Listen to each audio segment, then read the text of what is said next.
الحمد لله حمدا كثيرا أولا وآخرا، والصلاة والسلام على حبيبه دائما وسرمدا.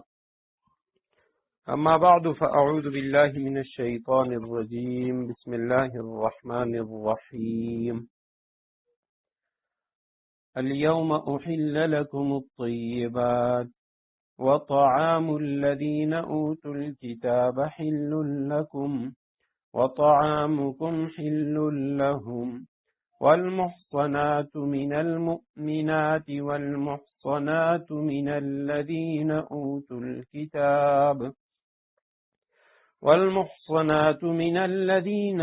الكتاب من قبلكم إذا آتيتموهن أجورهن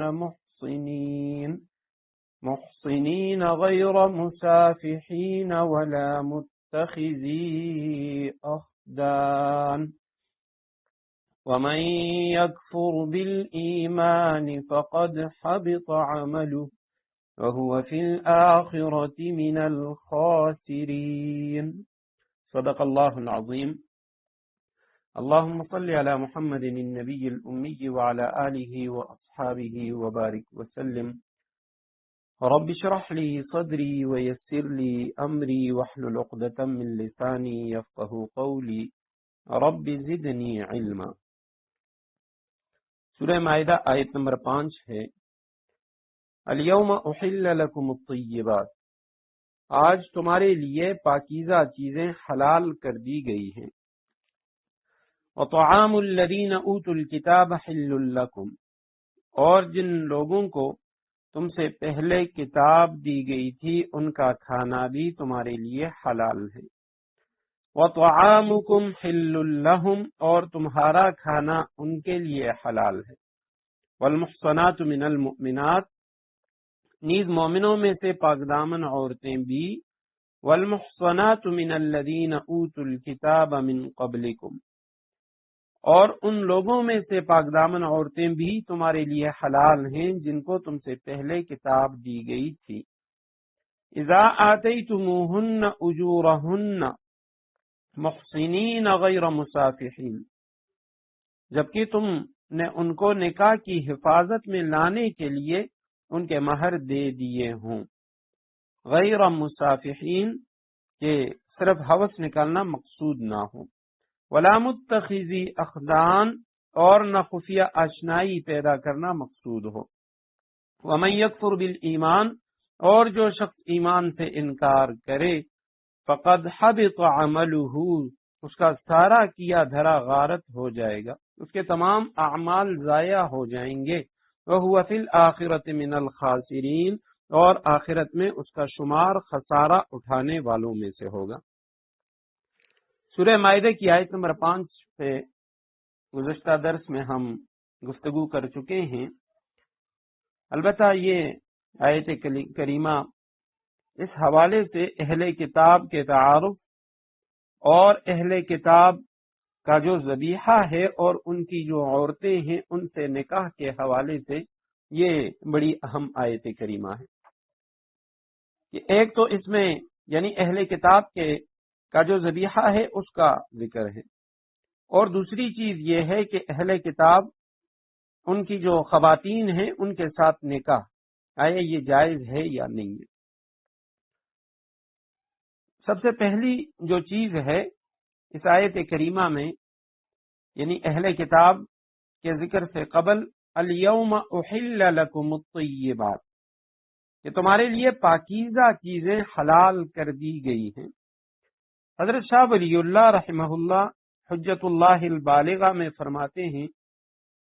کہ جتنے بھی جانور شریعت اسلام نے حرام قرار دیے ہیں ان سب پر غور کیا جائے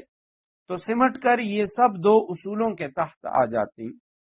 کیونکہ ان سے پہلی آیت نمبر 3 میں، آیت نمبر 4 میں جو حرام جانور ہیں ان کا ذکر تھا. تقریباً 9 قسم کے جانوروں کا تذکرہ ہم نے پڑھا کہ یہ تمہارے لیے حرام ہے. اس کے بعد پھر شکاری جو جن جانوروں کا شکار کیا جاتا ہے تو ان کا تذکرہ تھا.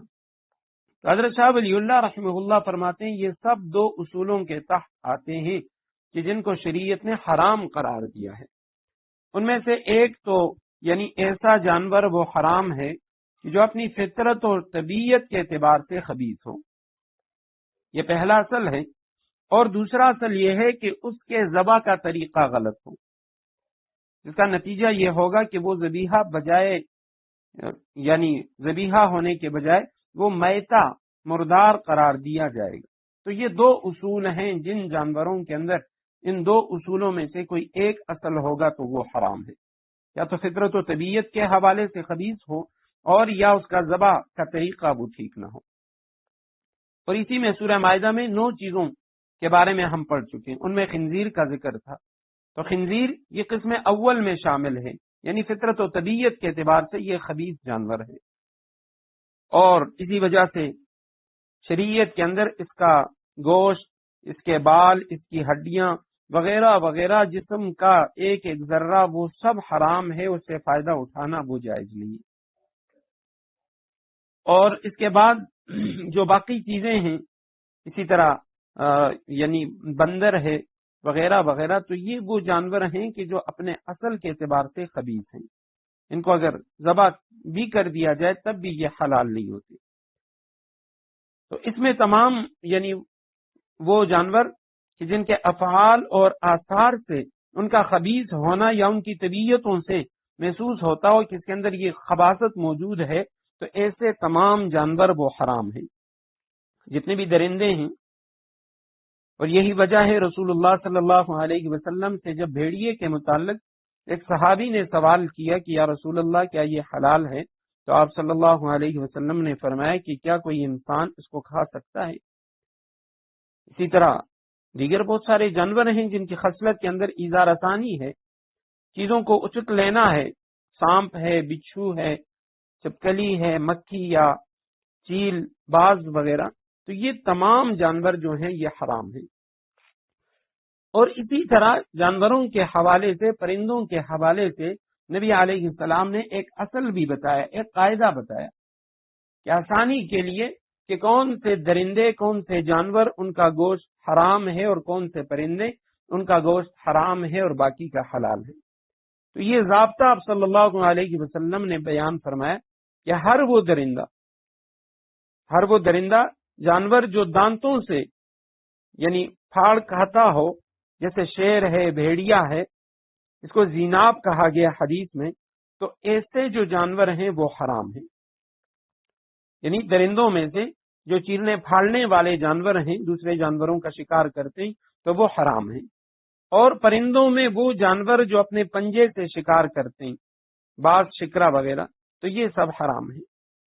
تو یہ ایک اصل ہے کہ بھئی درندوں میں سے چیرنے پھاڑنے والے درندے، پرندوں میں سے پنجوں سے شکار کرنے والے پرندے یہ حرام ہیں، یا ایسے جانور کہ جن کی طبیعت میں خست، ذلت یا نجاسات کے ساتھ ملوث ہونا پایا جائے، اور اس میں چوہا یا مردار خور جو جانور ہیں یا گدا وغیرہ، تو یہ سب اس کے اندر آ جاتے ہیں۔ تو اس آیت کریمہ کے اندر جو پہلی چیز جو بیان ہوئی کہ احل لکم الطیبات، تمہارے لیے پاکیزہ چیزیں وہ حلال کی گئی ہیں، اس کا خلاصہ یہ ہے کہ جن جانوروں کو شریعت اسلام نے حرام قرار دیا ان میں سے ایک قسم تو وہ ہیں جن میں ذاتی طور پہ خبث پایا جاتا ہو، دوسری قسم وہ ہے کہ ان کی ذات میں کوئی خباثت تو نہیں ہے، مگر جانوروں کے ذبح کرنے کا جو طریقہ اللہ تعالی نے مقرر کیا ہے اس طریقے سے ان کو ذبح نہیں کیا گیا۔ اب خواہ وہ سرے سے ان کو ذبح ہی نہیں کیا گیا ہو، جیسے جھٹکا مار کر یعنی اسے مارا جاتا ہے یا چوٹ کے ذریعے اسے مارا جاتا ہے، تو یہ وہ طریقے ہیں کہ یعنی اس میں ذبح ہی نہیں ہے، یا جو مشینی ذبح یورپ و امریکہ کے اندر جو رائج ہے، تو ان سب کو علماء نے لکھا ہے کہ یہ ذبح کی شرائط اس میں موجود نہیں ہے، لہٰذا ایسا جانور حلال ہونے کے باوجود اس کا یہ ذبح کا طریقہ ٹھیک نہیں ہے، لہٰذا اس کا کھانا مسلمان کے لیے جائز نہیں ہے۔ اب اس کے بعد جو دوسری چیز ہے وَطَعَامُ الَّذِينَ أُوتُوا الْكِتَابَ حِلٌّ لَّكُمْ وَطَعَامُكُمْ حِلٌّ لَّهُمْ، دوسرا مسئلہ ہے اہل کتاب کا کھانا وہ تمہارے لیے حلال ہے اور تمہارا کھانا ان کے لیے حلال ہے۔ اب یہاں پہ دو جملے آ گئے، اہل کتاب کا کھانا تمہارے لیے حلال، تمہارا کھانا ان کے لیے حلال۔ تو سب سے پہلی جو چیز ہے یہاں اہل کتاب سے مراد ہونے کہ بھی اہل کتاب کون لوگ ہیں کہ جن کا کھانا وہ ہمارے لیے حلال، ہمارا کھانا ان کے لیے حلال۔ اور اسی طرح آیت کریمہ کے دوسرے ٹکڑے میں آئے گا کہ والمحصنات من الذین اوتوا الکتاب، اہل کتاب کی جو خواتین ہیں ان سے نکاح کرنا بھی تمہارے لیے جائز ہے۔ تو اہل کتاب سے یہ تو یعنی ظاہر ہے کہ اس سے مراد ہر وہ شخص نہیں ہو سکتا کہ جس کے پاس کسی قسم کی کوئی کتاب ہو یا کوئی ورقہ اس کے پاس موجود ہو، کوئی مخطوطہ موجود ہے، بلکہ امت کا اس پر اتفاق ہے کہ اہل کتاب سے مراد وہ لوگ ہیں کہ جن کے پاس کوئی آسمانی کتاب موجود ہے، اور وہ آسمانی کتاب ایسی ہو جس کی تصدیق قرآن نے کی ہو، کہ قرآن نے اس کی تصدیق کی ہو، ایسی کتاب جیسے تورات، انجیل اور زبور، موسیٰ علیہ السلام کے صحائف، ابراہیم علیہ السلام کے صحائف۔ اب یہ تو اللہ سبحانہ و تعالیٰ کی طرف سے آسمانی کتابیں ہیں، لیکن اب ان میں تورات اور انجیل یہ دو ایسی ہیں کہ جن کے ماننے والے وہ ہمارے سامنے ہیں یہود و نصارہ۔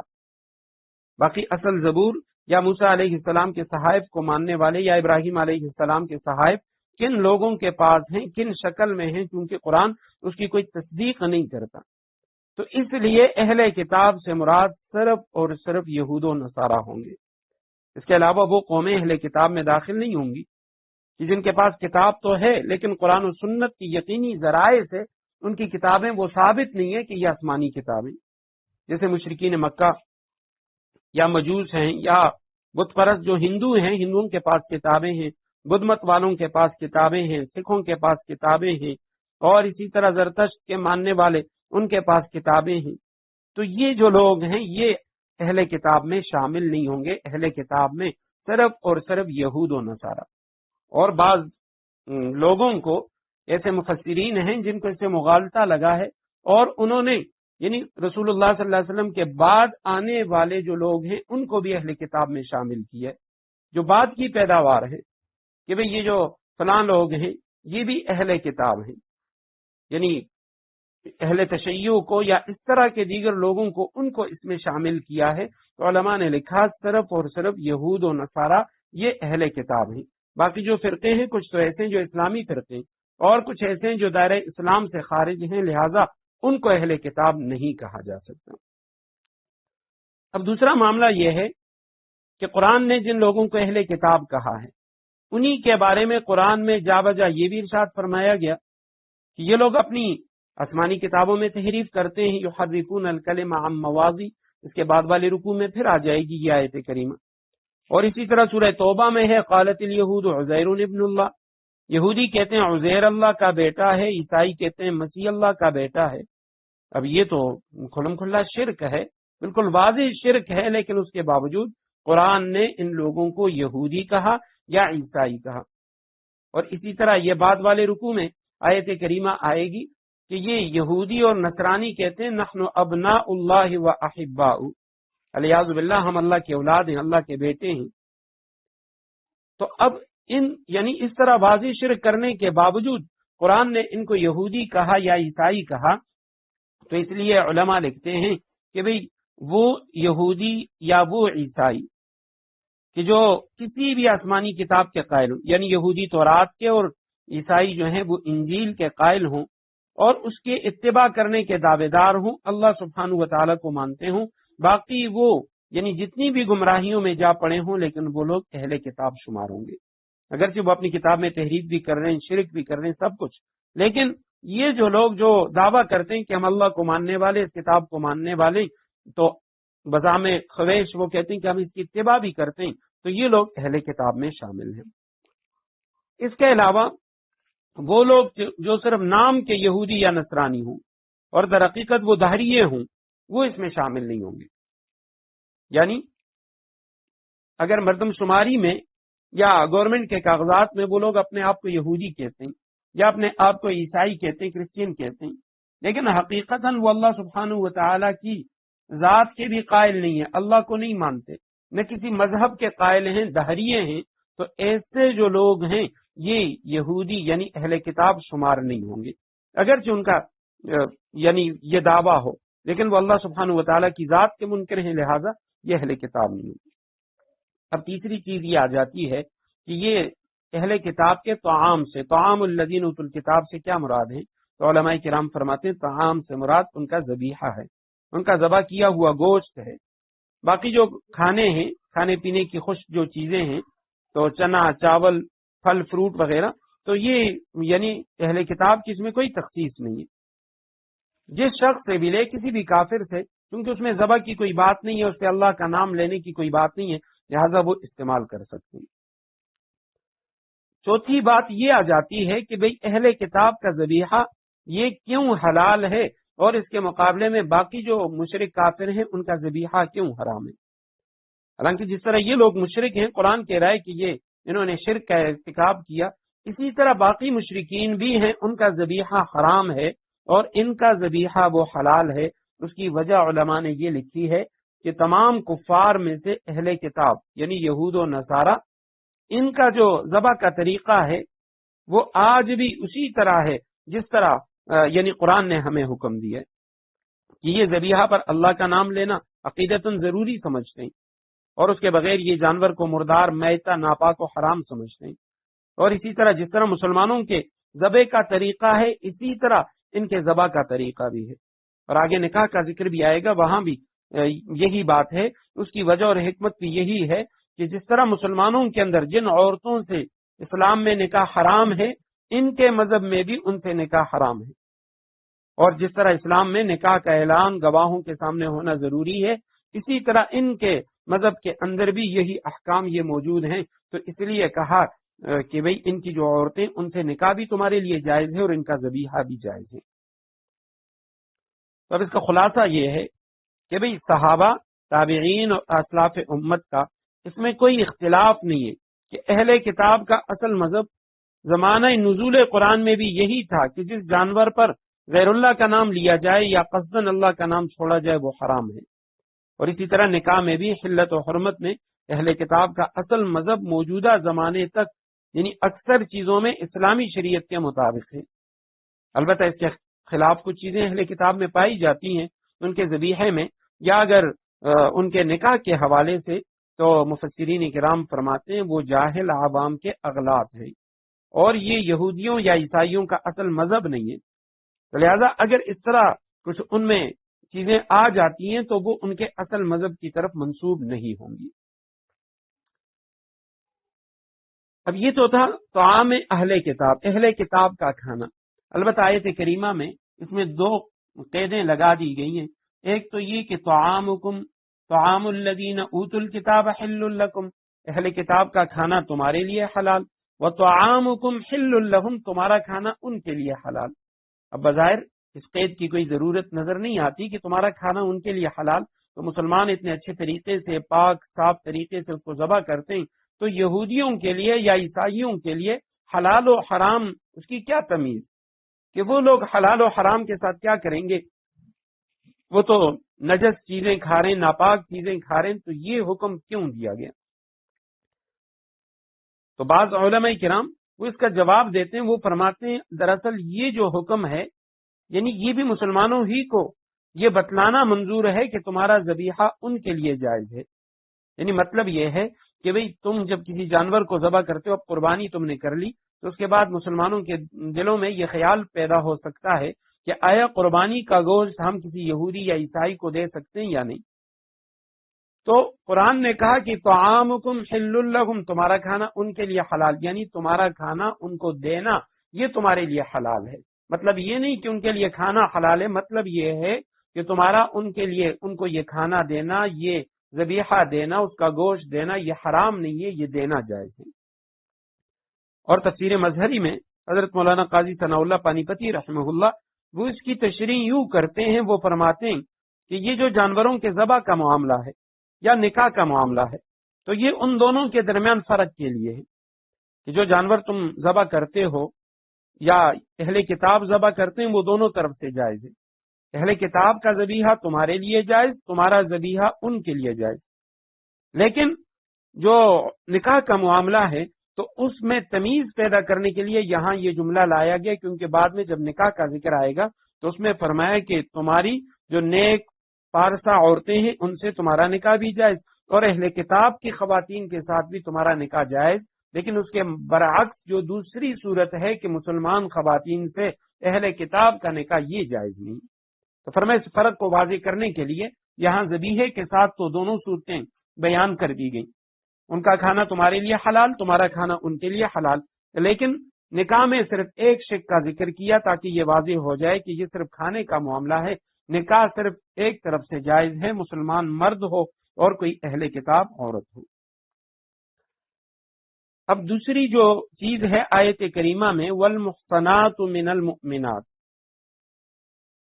جو پاکدامن عورت ہے مومنوں میں سے وہ تمہارے لیے حلال ہے، اس سے نکاح کرنا، اور اسی طرح والمحصنات من الذین اوتوا الکتاب من قبلکم، اہل کتاب جن کو تم سے پہلے کتاب دی گئی ان کی جو خواتین ہیں ان سے بھی تمہارے لیے نکاح جائز ہے جب تم ان کے مہر دے دو اور تمہارا مقصود وہ ان کو نکاح کی حفاظت میں لانا ہو، نہ کہ یعنی صرف ہوس پوری کرنا۔ تو یہ جو مسئلہ ہے اہل کتاب یہود و نصارہ کی عورتوں سے نکاح کرنا، تو یہ بعض صحابہ کرام یعنی اسے ناجائز بھی سمجھتے تھے۔ عبداللہ ابن عمر رضی اللہ تعالیٰ عنہ کے متعلق لکھا ہے کہ ان سے جب بھی کوئی پوچھتا کہ اہل کتاب کی خواتین سے نکاح جائز ہے یا نہیں، تو وہ قرآن کریم کی آیت کریمہ سورہ بقرہ کی آیت وَلَا تَنْكِحُوا الْمُشْرِكَاتِ حَتَّى يُؤْمِنَّ، مشرک عورتوں سے نکاح نہ کرو جب تک وہ مسلمان نہ ہو جائیں، اور پھر فرماتے کہ میں نہیں جانتا کہ اس سے بڑا بھی کوئی شرک ہوگا کہ وہ عیسیٰ ابن مریم یا کسی دوسرے بندے خدا کو اپنا رب اور خدا قرار دے۔ فرمایا یہ بہت بڑا شرک ہے، تو لہٰذا یہ اہل کتاب یہ مشرک ہیں اور ان کی عورتوں سے نکاح جائز نہیں۔ اسی طرح دیگر بھی یعنی کئی واقعات عبداللہ بن عمر رضی اللہ تعالیٰ عنہ کے نقل کیے گئے، لیکن اس کے مقابلے میں جو جمہور صحابہ ہیں، تمام صحابہ تابعین، ان کے نزدیک وہ فرماتے ہیں کہ قرآن اہل کتاب کی عورتوں سے فی نفس ہی نکاح کی اجازت دے رہا ہے کہ ان سے نکاح جائز ہے، البتہ اس کے ساتھ ساتھ جو دوسرے مفاسد اور خرابیاں ہیں ان کی طرف بھی اشارہ کر رہا ہے، جیسے یہاں پہ فرمایا والمحصنات من الذین اوتوا الکتاب، کہ پاکدامن عورتیں اہل کتاب میں سے، ہر ایک سے نہ ہو بلکہ پاکدامن جو عورتیں ہیں ان کا آپ انتخاب کریں نکاح کے لیے۔ حضرت عمر رضی اللہ تعالیٰ عنہ کے دور کا ایک واقعہ آتا ہے کہ حذیفہ بن یمان رضی اللہ تعالیٰ عنہ جو آپ صلی اللہ علیہ وسلم کے رازدار صحابی تھے، تو انہوں نے مدائن میں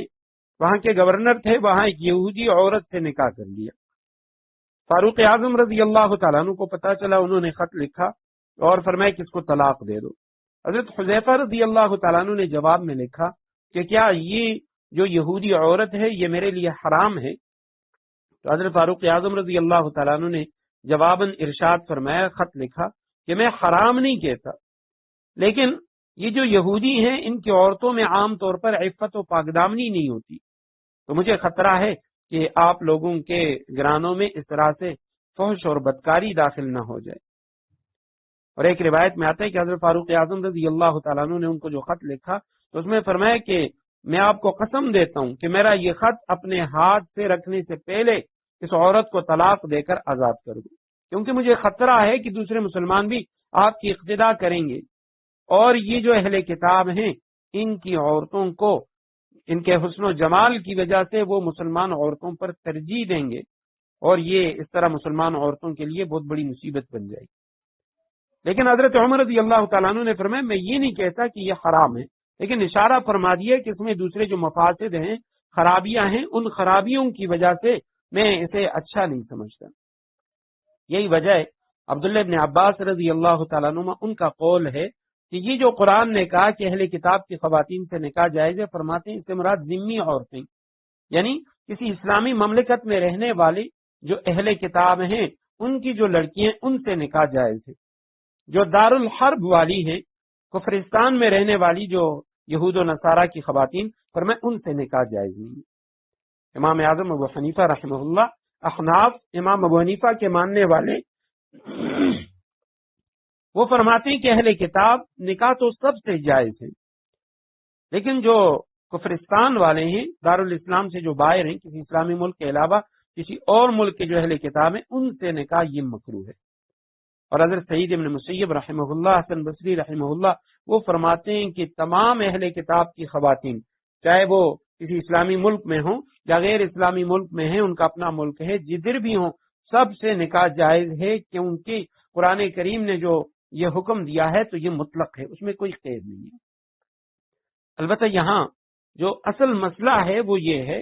کہ قرآن اس طرف اشارہ کر رہا ہے، جس طرح اس آیت کریمہ میں ہے الیوم احل لکم الطیبات، کہ آج تمہارے لیے، اب، اور آیت کریمہ یہ نازل ہوئی ہے سن 10 ہجری میں، اس موقع پہ جب اسلام ہر طرف پھیل گیا۔ اب جو اہل کتاب تھے یہود و نصارہ، تو لازماً ان کی حیثیت وہ ذمیوں والی ہو گئی۔ علماء لکھتے ہیں کہ اس سے اصل جو مقصود ہے وہ یہ ہے کہ اگر کوئی ایسی صورت ہو کہ جہاں کوئی مسلمان وہ کسی اہل کتاب یہود و نصارہ کی کسی لڑکی سے نکاح کر رہا ہے، اور اس میں یہ ہو کہ وہ جو مسلمان ہے وہ مؤثر ہو، یعنی وہ غالب ہو، اسلامی ملک کے اندر ہے تو وہ غالب ہوگا، تو لہٰذا وہ جو لڑکی ہے وہ متاثرہ ہوگی، یعنی وہ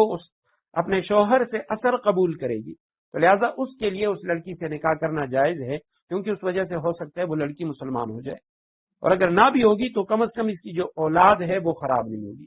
لیکن اگر اس کے برعکس دوسری صورت ہو کہ لڑکی وہ مؤثر ہو اور لڑکا متاثر ہو، یہودیوں کا ملک ہے، عیسائیوں کا ملک ہے، یا اس طرح کوئی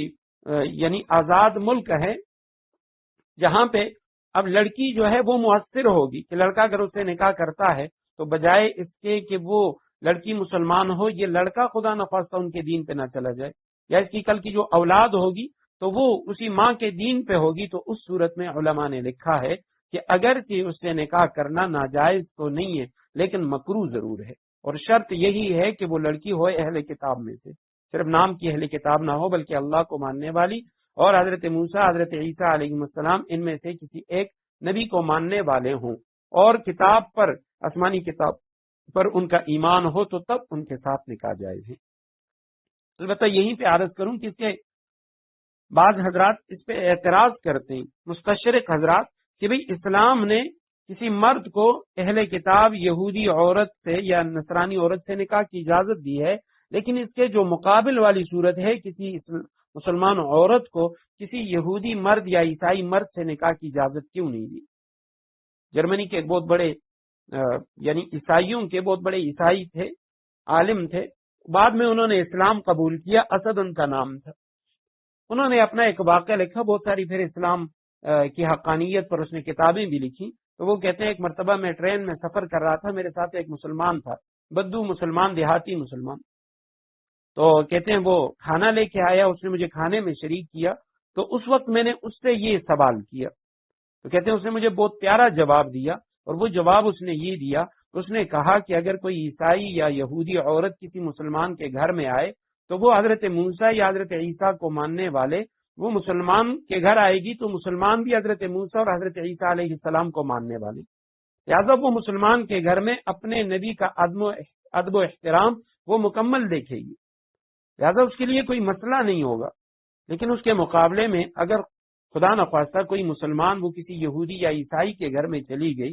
تو اب یہودی وہ نبی علیہ السلام کو اللہ کا رسول نہیں مانتے، عیسائی وہ رسول اللہ صلی اللہ علیہ وسلم کو اللہ کا نبی و رسول نہیں مانتے، تو یہ عورت وہاں پہ اس کے گھر میں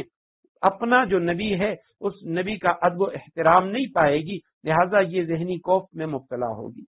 تو اس لیے شریعت نے اس کو اجازت نہیں دی کہ بھئی چونکہ مسلمان کے گھر میں اس عورت کے لیے کوئی مسئلہ نہیں ہوگا، اور عورتیں عام طور پہ کیونکہ شوہر وہ غالب ہوتے ہیں، مؤثر ہوتے ہیں، عورت متاثرہ ہوتی ہے، تو اس لیے فرمایا کہ مسلمان مرد کو یہودی یا عیسائی عورت سے نکاح کرنا جائز ہے، لیکن برعکس والی صورت جائز نہیں۔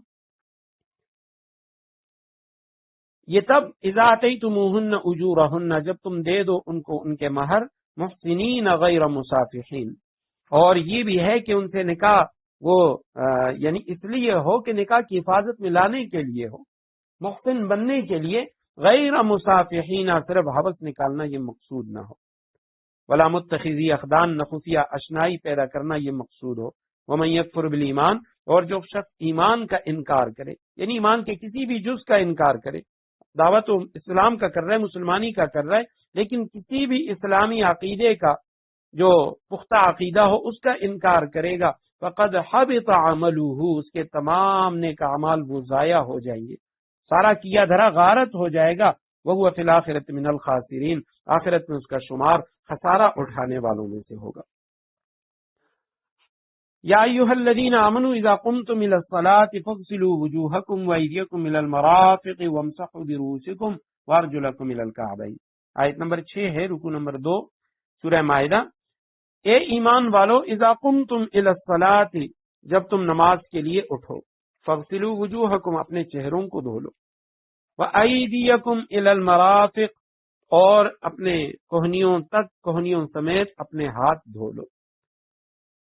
وامسحوا برؤوسکم، اپنے سروں کا مسح کرو، وارجلکم الی الکعبین، اور اپنے پاؤں بھی ٹخنوں تک دھو لیا کرو،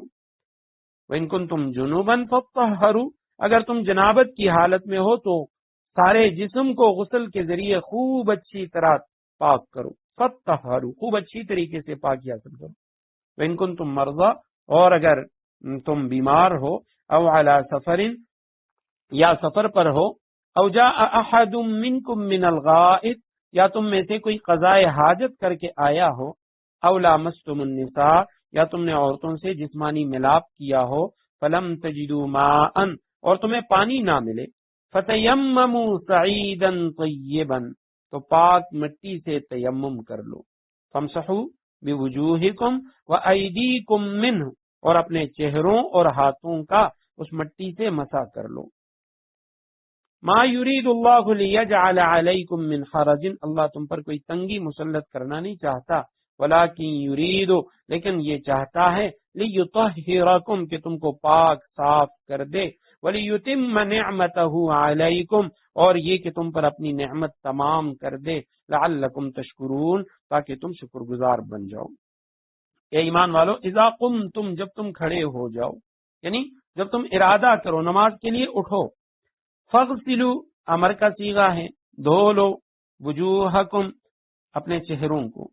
یہ غسل اور غسل دو الفاظ استعمال ہوتے ہیں عربی میں،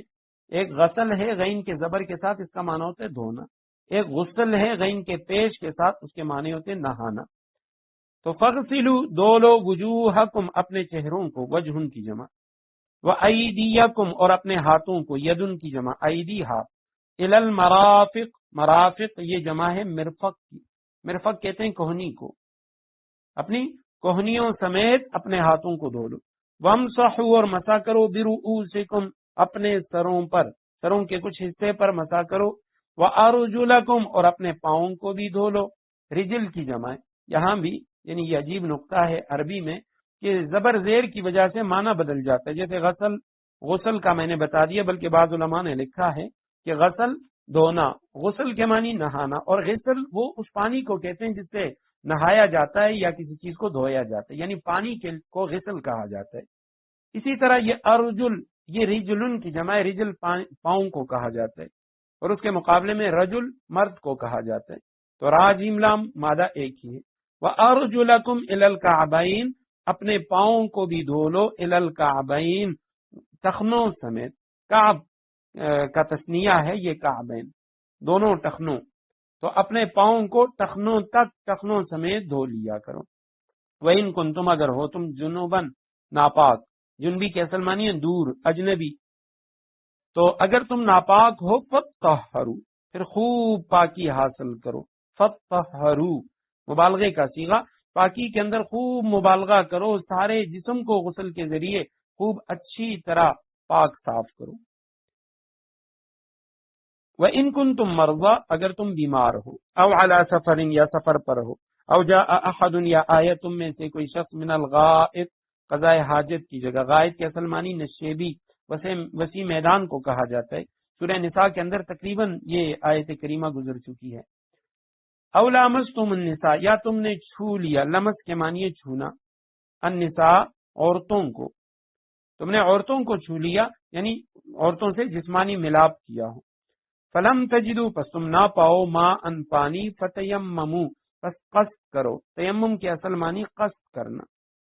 سعیدن، مٹی کو کہا جاتا ہے خاک، طیبن، پاک، پاک مٹی کا قصد کر لو، یہی تیمم ہے، طریقہ اس کا یہ فمسحوا پس مسا کرو بوجوہکم اپنے چہروں کا وایدیکم اور اپنے ہاتھوں کا منہ اس مٹی سے ما یرید نہیں چاہتا اللہ ارادہ نہیں کرتا لیجعل تاکہ بنائے علیکم تم پر من حرج کوئی تنگی تم پر کوئی تنگی پیدا کرنا نہیں چاہتا تنگی مسلط کرنا نہیں چاہتا ولکن یرید لیکن اللہ ارادہ کرتا ہے اللہ چاہتا ہے لیطہرکم تاکہ تم کو پاک صاف کرے ولیتم اور تاکہ مکمل کرے نعمتہ اپنی نعمت علیکم تم پر لعلکم تشکرون تاکہ تم شکر گزار بنو۔ سب سے پہلے تو آیت کریمہ کا ربط ہے کہ پہلے رکوع میں حلال و حرام کے اور اسی طرح شکار کے احکامات کا ذکر تھا، اور یہاں اس رکوع کے اندر نماز سے پہلے جو وضو ہے نماز کے لیے تیاری اس کا ذکر ہے۔ اور حدیث میں بھی ابو داود شریف کی روایت ہے رسول اللہ صلی اللہ علیہ وسلم نے اسی طرف اشارہ کیا کہ من سکن الوادی تجفا، جو شخص دیہات میں رہے گا تو اس کے اندر سختی، اس کی طبیعت میں سختی پیدا ہوگی۔ ومن اتبع الصید غفلا، جو شکار کا پیچھا کرے گا اس کے اندر غفلت پیدا ہوگی۔ شکاریوں میں غفلت پیدا ہوتی ہے کہ بس وہ شکار جو ہے اس کا یہی عمل، یہ اس پہ سوار رہتا ہے، ہر وقت شکار کی فکر میں ہوتا ہے۔ اور ومن اتى السلطان افتتنا، جو شخص بادشاہ کے پاس آئے، بادشاہوں کے ساتھ تعلقات رکھے گا، وہ فتنے میں مبتلا کیا جائے گا۔ تو حدیث مبارکہ یہ بتا رہی ہے کہ بھئی شکار عام طور پہ وہ غفلت کا سبب و باعث بن جاتا ہے، تو اس لیے اس کے بعد فوراً نماز کا تذکرہ کر دیا کہ کہیں ایسا نہ ہو کہ تمہارا یہ شکار تمہیں نماز سے روک لے، لہذا شکار کے اندر اتنے زیادہ منہمک نہ ہو۔ دوسرا ربط بعض علماء نے فرمایا کہ پہلے باطنی طہارت کا ذکر تھا، وَمَن يَكْفُرْ بِالْإِيمَانِ، آیت نمبر 5 کے آخر میں۔ اب طہارت ظاہری کا ذکر ہے، یعنی ظاہری جو طہارت ہے اس کا تذکرہ ہے، اور اس کو ہم وضو کہتے ہیں۔ فرمایا اے ایمان والو اذا قمتم، علماء لکھتے ہیں کہ قمتم کے معنی اذا اردتم، جب تم ارادہ کرو نماز کا، فاغسلوا وجوہکم، اپنے چہروں کو دھو لو۔ وضو کے جو فرائض ہیں 4 ان کا تذکرہ ہے، سنن وغیرہ وہ احادیث کے اندر موجود ہیں۔ چہروں کو دھو لو سب سے پہلے، وَأَيْدِيَكُمْ، اس کے بعد اپنے ہاتھوں کو دھو لو، إِلَى الْمَرَافِقِ، کوہنیوں سمیت، کوہنیوں تک نہیں، کوہنیوں سمیت، وَامْسَحُوا، اور مسح کرو، بِرُؤُوسِكُمْ، اپنے سروں کا۔ اب یہ جو مسح ہے، امام اعظم ابو حنیفہ رحمہ اللہ وہ فرماتے ہیں یہاں رؤوس کے اوپر با کا یہ حرف جر آیا ہوا ہے، اور اس کا مطلب یہ ہے کہ سر کے کچھ حصے کا مسح کرو، یعنی پورے سر۔ امام مالک رحمہ اللہ فرماتے ہیں پورے سر کا مسح کرنا یہ فرض ہے، لازم ہے۔ امام اعظم ابو حنیفہ رحمہ اللہ وہ فرماتے ہیں پورے سر کا مسح فرض نہیں ہے، بلکہ چونکہ قرآن نے برؤوسکم، با کا لفظ رؤوس پہ آیا ہے، تو اس کا مطلب یہ ہے کہ سر کے کسی حصے، یعنی کم از کم چوتھائی، یہ فرض ہے، اور پورے سر کا مسح کرنا چونکہ حدیث سے ثابت ہے اس لیے وہ سنت ہے۔ چوتھائی سر کا مسح کرنا یہ فرض، اور پورے سر کا مسح کرنا یہ سنت ہے۔ وَأَرْجُلَكُمْ إِلَى الْكَعْبَيْنِ، اور اپنے پاؤں کو دھو، إِلَى الْكَعْبَيْنِ، ٹخنوں سمیت۔ اب یہاں پہ دیکھیں أَرْجُلَكُمْ وَامْسَحُوا بِرُؤُوسِكُمْ کے بعد آیا ہے، بِرُؤُوسِكُمْ وہاں پہ کسرہ ہے، أَرْجُلَكُمْ پہ زبر ہے۔ یہاں 2 طرح کی جو قراتیں ہیں وہ کی جاتی ہیں، یعنی ایک قرات أَرْجُلَكُمْ کی ہے، پھر یہاں اس کا جو عطف ہوگا وہ أَيْدِيَكُمْ کے اوپر ہوگا کہ دھو لو اپنے چہروں کو، اپنے ہاتھوں کو، وَأَرْجُلَكُمْ اپنے پاؤں کو۔ اہل تشیع وہ پاؤں پر مسح کے قائل ہیں، وہ کہتے ہیں جی قرآن میں وَامْسَحُوا بِرُؤُوسِكُمْ اپنے سروں کا مسح کرو، وَأَرْجُلِكُمْ وہ پڑھتے ہیں، وہ کہتے ہیں یہ اسی با کے نیچے داخل ہے، اور اس کا مطلب یہ ہے کہ سروں کا مسح کرو اور پاؤں کا مسح کرو۔ ان کی یہ دلیل بالکل غلط ہے۔ ایک وجہ تو یہی ہے، اور یعنی ایک جواب ان کو یہ ہے کہ یہاں أَرْجُلَكُمْ وَامْسَحُوا بِرُؤُوسِكُمْ کے بعد اس لیے لایا گیا کیونکہ وضو کے اندر یہی ترتیب ہے، سب سے پہلے چہرے کو دھویا جاتا ہے، پھر ہاتھوں کو دھویا جاتا ہے، پھر سر کا مسح، اور اس کے آخر میں پاؤں کو دھویا جاتا ہے۔ جو 4 فرائض ہیں ان کی ترتیب یہ ہے، تو اس لیے أَرْجُلَكُمْ کو قرآن رؤوسکم کے بعد لائے۔ اور دوسری جو بات وہ لوگ کر رہے ہیں کہ جی اس کا عطف وہ رؤوسکم پر ہے کہ سروں کا مسح کرو، اسی طرح پاؤں کا مسح کرو، تو وہ اس وجہ سے بھی ٹھیک نہیں ہے کیونکہ برؤوسکم کے ساتھ دیکھیں کوئی اور قید نہیں ہے، یعنی سروں کا مسح کرو بس یہی ہے، لیکن أرجلکم کے ساتھ ایک قید ہے إلی الکعبین، ٹخنوں سمیت۔ تو یہ إلی الکعبین، الا کا جو لفظ آیا اس کے بعد اور کعبین کی قید لگی ہوئی ہے کہ بھئی ٹخنوں سمیت، تو یہ مسا نہیں ہو سکتا۔ مسا میں یہ نہیں ہوتا کہ بھئی آپ پاؤں کا مسا کریں، کیونکہ مسا تو تھوڑی سی جگہ کا کیا جاتا ہے۔ البتہ یہ الہ کی قید ایدیکم الی المرافق میں موجود ہے کہ چہروں کو دھو۔ اب چہرہ چونکہ اس کے حدود متعین ہیں، پورے چہرے کو دھونا ہے، جہاں سے سر کے بال اگتے ہیں وہاں سے لے کے توڑی کے نیچے تک، اور ایک کان کی لو سے دوسرے کان کی لو تک پورا چہرہ دھونا ہے۔ اب ہاتھ جو ہیں وہ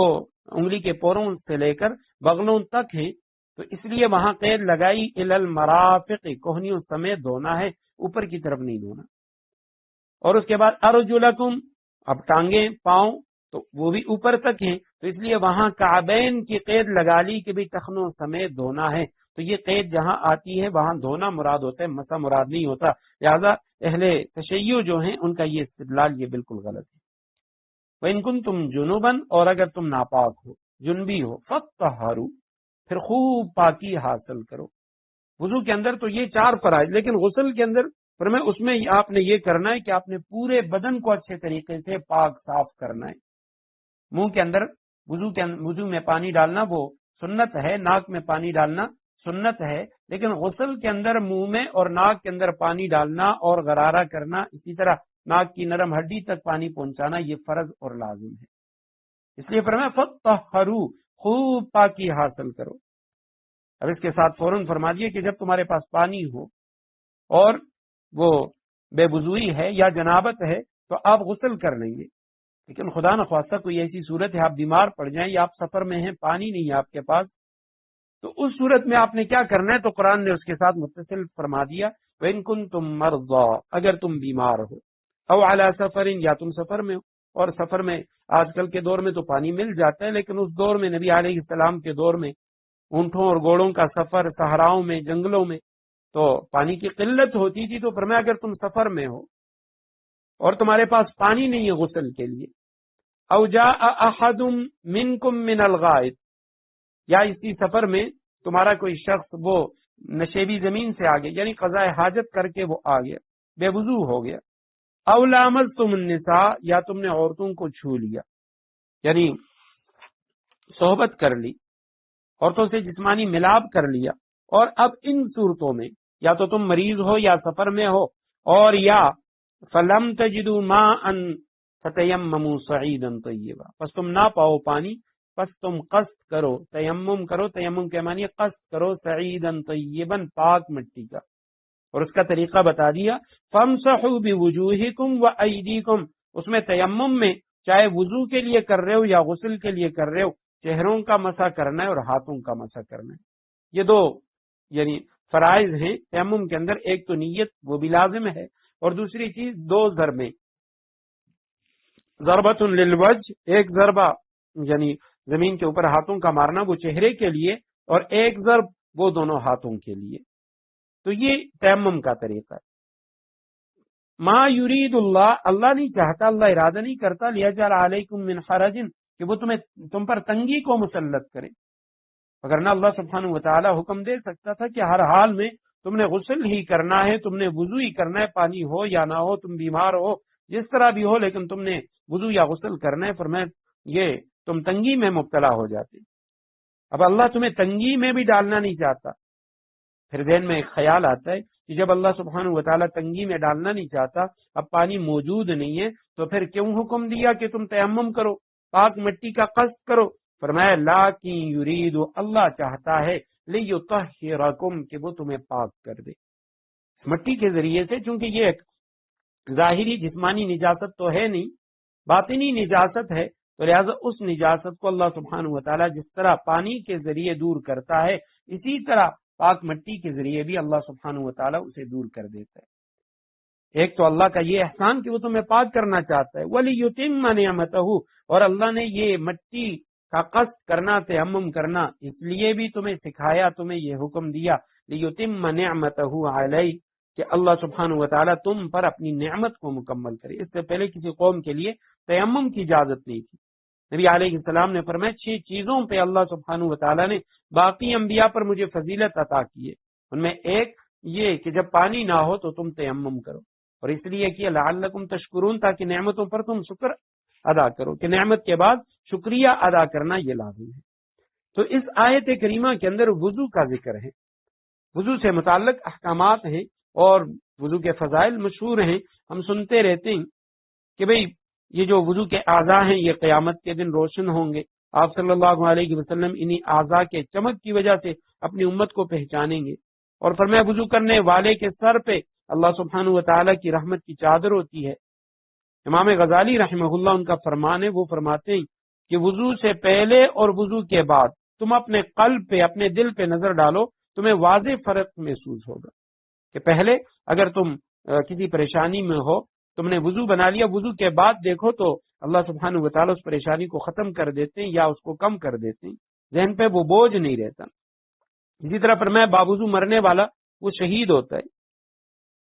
تو رسول اللہ صلی اللہ علیہ وسلم نے باوضو رہنے اس کی بھی تاکید فرمائی۔ اور یہاں پہ آیت کریمہ میں اگر ہم غور کریں وضو کے متعلق تو باقی سنن وہ تو احادیث کے اندر اس کا تذکرہ موجود ہے،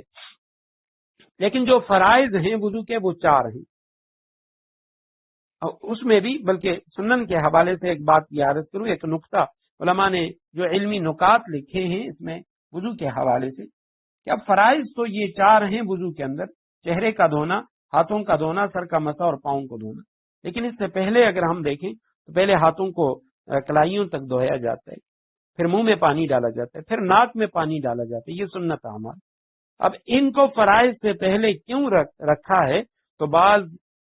حضرات فقہا وہ فرماتے ہیں یہ اس لیے تاکہ پانی کی جو پاکیزگی ہے اس کا پتہ لگانا یہ ضروری ہے، کیونکہ پاک پانی سے وضو ہوگا، پاک پانی سے غسل ہوگا، ناپاک پانی سے وضو یا غسل نہیں ہو سکتا۔ اب پانی کی جو پاکیزگی ہے اس کا پتہ وہ 3 چیزوں سے لگتا ہے، اس کی رنگت سے، اس کے ذائقے سے یا اس کی بو سے۔ تو جب ہاتھ دھوتے ہیں، ہاتھ دھونے کے لیے پانی ہم نے لیا اپنے ہاتھوں میں تو اس سے ہمیں رنگت کا پتہ چل جاتا ہے، اور اس کے بعد منہ میں ڈالنے سے اس کے ذائقے کا پتہ چل جاتا ہے، ناک میں ڈالنے سے اس کے بو کا پتہ چل جاتا ہے۔ تو لہٰذا جب اس میں کوئی اور رنگت نہیں ہے، کوئی ذائقہ نہیں ہے، کوئی بو نہیں ہے، تو پتہ چلا کہ یہ پاک پانی ہے۔ لہٰذا اب اس کے ساتھ جو فرائض ہیں، چہرہ اسے دھونا شروع کرو، ہاتھوں کو دھو، سر کا مسح کرو اور پاؤں کو دھو۔ اور پھر ان 4 اعضاء میں بھی جو وضو کے 4 فرائض ہیں، ان میں 2 جو اعضاء ہیں وہ علم کے ذرائع ہیں، اور 2 جو ہیں وہ عمل کے ذرائع ہیں۔ سر اور چہرہ یہ ذرائع علم ہیں، چہرے کے اندر آنکھیں ہیں، اسی طرح زبان ہے، کان ہے، اس کے ذریعے ہم یعنی سنتے بھی ہیں یا بولتے بھی ہیں، علم حاصل کرنے کے یہ ذرائع ہیں حواس۔ اور اسی طرح یعنی سر کے اندر دماغ ہے تو اس کے ذریعے بھی بندہ علم حاصل کرتا ہے، سوچتا رہتا ہے، یا کان ہے تو کانوں کے ذریعے وہ سنتا ہے، علم حاصل ہوتا ہے اسے۔ اور جو 2 اعضاء ہیں ہاتھ اور پاؤں، یہ عمل کے ذرائع ہیں۔ تو 2 علم کے ذرائع ان کو دھونا ضروری ہے، اور 2 جو عمل کے ذرائع ہے ان کا دھونا ضروری ہے۔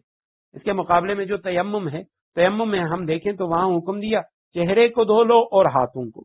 یعنی یہ 4 جو فرائض تھے وضو میں سے اس میں سے 2 کو لے لیا گیا، اور ان 2 میں سے بھی ایک علم کا جو ذریعہ تھا اس کو، اور ایک جو عمل کا ذریعہ تھا اسے، کیونکہ تیمم میں آسانی مطلوب ہے، لہذا ذرائع علم میں سے ایک لے لیا گیا، وہ چہرہ ہے، اور ذرائع عمل میں سے ہاتھ اور پاؤں میں سے ایک لے لیا گیا، وہ دونوں ہاتھ ہیں۔ اور اسی طرح وضو کے بہت زیادہ یعنی اس کے اندر حکمتیں ہیں، سائنسی فوائد ہیں وضو کے۔ ہاتھ پاؤں سے، پورے بدن سے ہر طرح کے جو جراثیم ہیں وہ جراثیم ہٹ جاتے ہیں، ختم ہو جاتے ہیں۔ کلی کرنے سے کھانے کے جو ذرات منہ میں رہتے ہیں تو وہ ذرات نکل جاتے ہیں۔ اسی طرح ناک میں پانی ڈالتے ہیں تو پھیپڑوں میں ہوا کا جانا، وہ ناک ہی کے ذریعے سے آکسیجن کا جسم کو مہیا ہونا، اس کا ذریعہ ناک ہی ہے، اس کی صفائی ہو جاتی ہے۔ اسی طرح گردن کا مسح ہے، باقی جو وضو کے اعضاء ہیں ان کا جو دھویا جاتا ہے، تو سب میں اللہ سبحانہ و تعالیٰ نے بڑی بڑی حکمتیں رکھی۔ ہمارے پاکستان کے بہت بڑے عالم جنہوں نے کئی کتابیں لکھی، انہوں نے اپنی کتاب میں ایک واقعہ لکھا کہ ہمارے ایک دوست تھے جو فرانس چلے گئے تھے، اور وہاں پہ ایئرپورٹ پہ وضو کر رہے تھے، تو وضو کے دوران وہ کہتے ہیں کہ ایک آدمی مجھے بہت غور سے کھڑا دیکھ رہا تھا، تو میں نے محسوس کیا کہ بھئی یہ کیوں کھڑا ہے، کیوں مجھے غور سے دیکھ رہا ہے۔ تو جب میں نے وضو مکمل کیا تو کہتے ہیں اس نے مجھے بلایا، کہنے لگا تم کون ہو؟ میں نے کہا میں مسلمان ہوں۔ کہاں سے ہو؟ تو اس نے کہا میں پاکستان سے ہوں۔ تو اس نے کہا پاکستان میں پاگل خانے کتنے ہیں؟ تو کہتے ہیں اس نے بڑا عجیب جواب دی، مجھ سے سوال کیا، اب میرے پاس کوئی جواب تھا نہیں، تو میں نے کہا جی مجھے علم نہیں ہے، پتہ نہیں ہے کہ کتنے ہیں، لیکن اتنا میں جانتا ہوں کہ بہت کم ہوں گے۔ تو کہنے لگا، وہ شخص کہنے لگا ابھی یہ جو تم نے کیا یہ کیا کیا؟ تو کہتے ہیں میں نے کہا میں نے وضو کیا ہے۔ کہنے لگا روزانہ کرتے ہو؟ میں نے کہا ہاں روزانہ، بلکہ دن میں 5 بار کرتا ہوں۔ تو کہتے ہیں وہ بہت حیران ہوا اور وہ کہنے لگا کہ میں یہاں فرانس کے اندر مینٹل جو دماغی امراض ہیں اس کے جو ہسپتال ہیں میں اس کا سرجن ہوں، اور میں ہر وقت سوچتا رہتا ہوں، تحقیق کرتا رہتا ہوں کہ لوگ پاگل کیوں ہوتے ہیں۔ پھر کہتے ہیں میں نے کئی سال اس پہ لگا دیے اور میں نے تحقیق کی ہے کہ انسان کا جو دماغ ہے اس سے سگنل وہ پورے جسم میں جاتے ہیں، اور ہمارے باقی جو اعضاء کام کرتے ہیں ان کو جو رہنمائی فراہم ہوتی ہے وہ دماغ کے ذریعے ہوتی ہے، اور ہمارا یہ جو دماغ ہے یہ اللہ سبحانہ و تعالی نے ایک سیال مادے کے اندر رکھا ہوا ہے جو اس کے اندر ہر وقت یعنی گھومتا رہتا ہے۔ اور پھر اس کے بعد کہنے لگے اس دماغ سے باریک رگیں، وہ ریڑھ کی ہڈی ہماری گردن پشت کی طرف سے پورے جسم کو جاتی ہیں۔ تو کہتے ہیں میں نے یہ ریسرچ کی ہے کہ اگر یہ انسان کے گردن کے جو بال ہیں یہ بہت زیادہ بڑھا دیے جائیں اور گردن کی جو پشت ہے اس کو خشک رکھا جائے تو ان رگوں کے اندر کئی دفعہ یعنی خشکی پیدا ہو جاتی ہے، اور خشکی پیدا ہونے کی وجہ سے یہ جو رگ ہیں یہ سکڑ جاتے ہیں، اور اس وجہ سے دماغ کا باقی بدن سے جو رابطہ اور تعلق ہوتا ہے وہ ختم ہو جاتا ہے۔ تو کہتے ہیں یہی پاگل پن ہے، اور اسی شخص کو پاگل کہا جاتا ہے۔ دماغ تو اس کا ہوتا ہے لیکن یہ گردن کے پاس سے اس جگہ کے خشک ہونے کی وجہ سے وہ رگیں سکڑ جاتی ہیں، اور اس وجہ سے اس کے دماغ کا باقی بدن سے تعلق ختم ہو جاتا ہے۔ تو کہتے ہیں میں نے جب اس پہ یہ ریسرچ کی تو میں نے اس کا یہ علاج ڈھونڈا، اور میں نے کہا کہ ہمارے پاس جتنے بھی پاگل تھے تو ہم نے ان کا طریقہ علاج یہ سوچا کہ روزانہ ہم 4-5 مرتبہ ان کی جو گردن کی جو پچھلی طرف ہے گردن ہے تو اس کو ہم یعنی پانی کے ساتھ تر کرتے ہیں، اس کو دھو لیتے ہیں۔ تو اس طریقے سے کئی لوگ ان کو افاقہ ہوا، وہ ٹھیک ہو گئے۔ تو کہتے ہیں جب میں نے تجھے دیکھا تو نے گردن کا مسح کیا تو میں حیران ہوا کہ یہ طریقہ علاج تو میں نے دریافت کی ہے، تو یہ شخص ایسے کیوں کر رہا ہے؟ تو اس لیے کہتے ہیں میں نے تجھ سے یہ سوال کیا، اور کہتے ہیں وہ آخر میں کہنے لگا کہ جو لوگ اس طرح کرتے ہیں جیسے تم کر رہے ہو، یہ گردن کا مسح کرتے ہو، تو میں یعنی وثوق سے کہتا ہوں کہ ایسے لوگ کبھی پاگل نہیں ہو سکتے۔ اور مزید اس نے یہ کہا کہ اس مسح سے لو لگنا، گردن توڑ، بخار، ان چیزوں کا خاتمہ ہو جاتا ہے۔ تو یہ معمولی سے ایک سنت عمل، لیکن اللہ سبحانہ و تعالیٰ نے اس میں کتنی حکمتیں رکھی ہیں۔ اللہ سبحانہ و تعالیٰ نے فرمایا یہ چیزیں تمہیں اس لیے عطا کی لعلکم تشکرون، تاکہ تم اس کے شکر گزار بندے بن جاؤ، نعمتوں کی قدر کرنے والے۔ وَاذْكُرُوا نِعْمَتَ اللَّهِ عَلَيْكُمْ، آیت نمبر 7،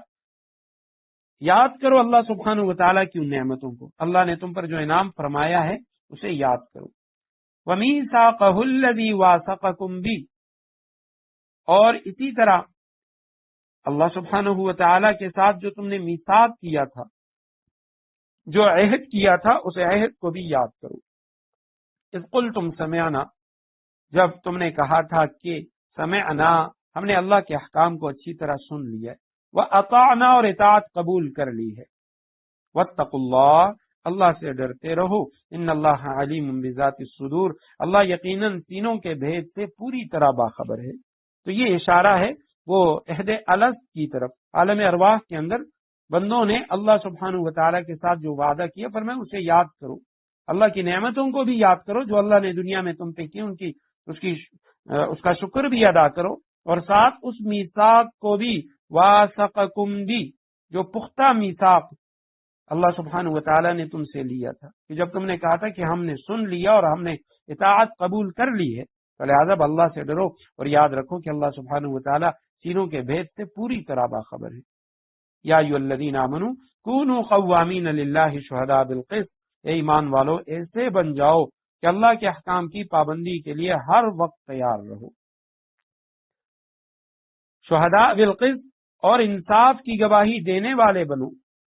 ولا یجرمنکم شنآن قوم علی الا تعدلوا، اور کسی قوم کی دشمنی تمہیں اس بات پر آمادہ نہ کرے کہ تم نا انصافی کرو، اعدلوا، انصاف سے کام لو،